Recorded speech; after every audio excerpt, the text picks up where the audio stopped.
ઘરમાં રહો છો? બે ભારું રહો છો. બીજો ભાઈ? ભાઈ અહીંયા છે. શું નામ ભાઈ તારું? વનરાજભાઈ. અને એના મા બાપ ગુજરી ગયા ત્યારનું એનું કોઈ નથી. અમે આજુબાજુ વાળા એની મદદ કરીને આ પતરા નાખી દીધા, બધું ઉડી ગયું. પતરા નાખ્યા, રાશન પાણી દઈએ છે, એને સા પાણી દઈએ, સવારમાં રોટલો દઈએ, સાંજે ભૂખા હુઈ જાય હોય નહીં તો હેલો મિત્રો, નમસ્કાર, જય શ્રી કૃષ્ણ, જય માતાજી. તો મિત્રો, આજનો વ્લોગ બનાવવાનું કારણ ખાલી એટલું જ છે કે ગીર સોમનાથ જિલ્લાનું ઉના તાલુકો અને ઉના તાલુકાનું ખજુદરા ગામ, ત્યાં મિત્રો મારા ગામથી લગભગ 3 થી 4 કિલોમીટર જેટલું જ અંતર છે. અને અહીંયા મિત્રો આ ગામની અંદર નિરાધાર બે ભાઈ બહેન છે, ત્યાં મિત્રો તેમને ખજૂરભાઈની મદદની ખાસ જરૂર છે. અને આ વિડીયોને મિત્રો તેમના સુધી પહોંચાડો, ખજૂરભાઈ સુધી, કે ખજૂરભાઈ અહીંયા આપણા ઉના તાલુકામાં આવે, એટલે કે ખજુદરા ગામે આવે અને આ પરિવારની મુલાકાત લઈ અને તેમની બનતી થકી જે પણ કાંઈ મદદ હોય ને એ આ પરિવારની મદદ કરે. જ્યાં મિત્રો આપણે ફૂલ નહીં તો ફૂલની પાખડી સ્વરૂપે તમે આ વિડીયોને એટલો બધો શેર કરો કે ખજૂરભાઈ સુધી વિડીયો પહોંચે અને જલ્દીથી જલ્દી ખજૂરભાઈ આ પરિવારની મુલાકાત લઈને તેમની સ્થિતિ જાણી અને તેમના દુઃખ દૂર કરે. જ્યાં મિત્રો આ બેનભાઈ છે તે એકદમ નિરાધાર છે.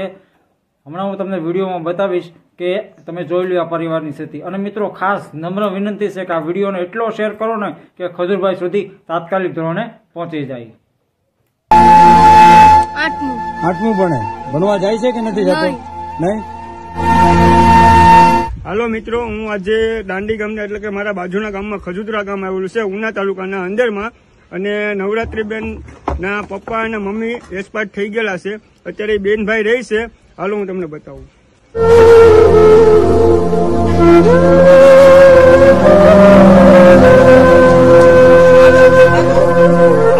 શું પ્રોબ્લેમ છે ભાઈ? હાડું પાણી પતરા નાખી દીધા, બધું કરી દીધું, રાશન ને બધું આપ્યું. તો તમને મદદમાં શું મદદ કરીએ? અમારે ઘર એક બનાવી દે ને સરકારમાંથી રાશન આપે. આ વિડીયો ક્યાં સુધી પહોંચાડવાનું છે? ખજૂરભાઈ. નાથી જ મરી ગયા માં તો. બરાબર. બાપ તો હતા પણ બાપ ને બસ આ એટક આવી જોઈએ કે કઈ ખબર કે મરી જ ગયા, ખબર જ પડી. બેનભાઈ અત્યારે મા બાપ વગરના છે, બરાબર? મા બાપ વગરના છે તો આની સાર સંભાળ કોણ રાખે, દેખરેખ કોણ રાખે છે? બરાબર, બાજુવાળા. બહુ સારું કહેવાય તમારે. બરાબર, બહુ સારું માનવતાનું કામ કહેવાય. અત્યારે મા બાપ વગરના છોકરા છે એટલે બરાબર. તો ઘરમાં કોણ કોણ છે અત્યારે? બે ભાઈઓ જ છે તમે? બે ભાઈ જ, બરાબર ને? મમ્મી પપ્પા ઓફ થઈ ગયા. કઈ રીતના શું થયું? મમ્મી પપ્પાને શું થયું? મારા પપ્પાને જેવું આવી ગયું, એટેક આવી ગયો.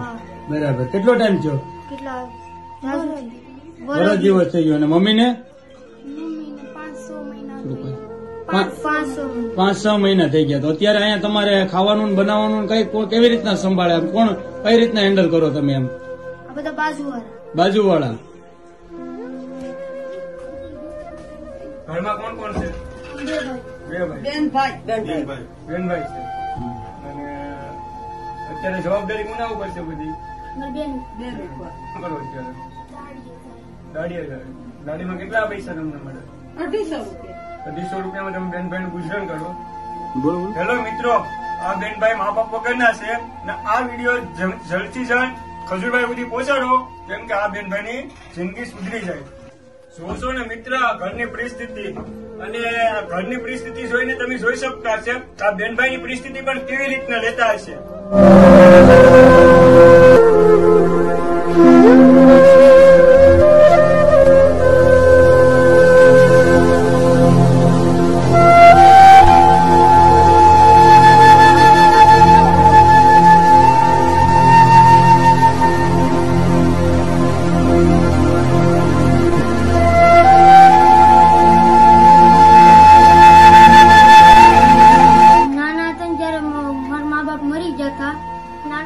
આજુબાજુ વાળા મદદ કરે છે.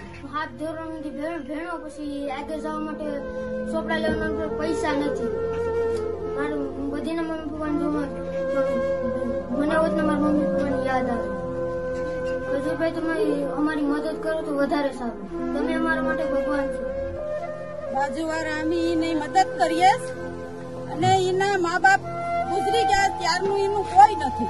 અમે આજુબાજુ વાળા એની મદદ કરી એને આ પતરા નાખી દીધા, બધું ઉડી ગયું, પતરા નાખ્યા, રાશન પાણી દઈએ છે, એને સા પાણી દઈએ, સવારમાં રોટલો દઈએ, સાંજે ભૂખા હુઈ જાય હોય નહીં તો આજુબાજુ વાળા મદદ કરીને બધું દઈએ છે અને એ અમારી સાથમાં રહે અને એનું અત્યારે કોઈ નથી, મામા મોસા નથી, કાકા કુટુંબ નથી, કોઈ પણ નથી અને ખાલી અમારી સાથમાં એ લોકો રહે છે. અમે એનું ધ્યાન રાખીએ છીએ.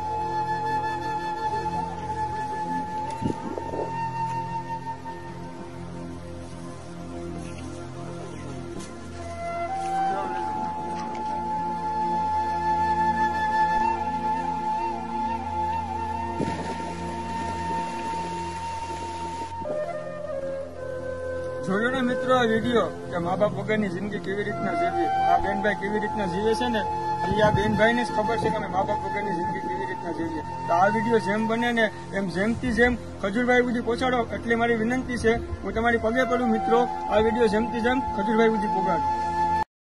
તો મિત્રો આખો જ વિડીયો તમે નિહાળી લીધો. જ્યાં મિત્રો નિરાધાર ભાઈ બહેન છે તેમને ખાસ મદદની જરૂર છે અને હું પણ તમને હાથ જોડીને નમ્ર વિનંતી કરું કે મિત્રો આ વિડીયો એટલો બધો શેર કરો ને કે ખજૂરભાઈ સુધી પહોંચી જાય. જ્યાં મિત્રો આ બેનભાઈને ખાસ મદદની જરૂર છે. તો એક સેવાનું કામ કરીએ, ફૂલની તો ફૂલની પાકડી. આપણે કાંઈ કરી ન શકીએ તો કાંઈ નહીં, પરંતુ આ વિડીયોના શેર કરી અને ખજૂરભાઈ સુધી તો આપણે પહોંચાડી શકીએ. જય શ્રી કૃષ્ણ, જય માતાજી.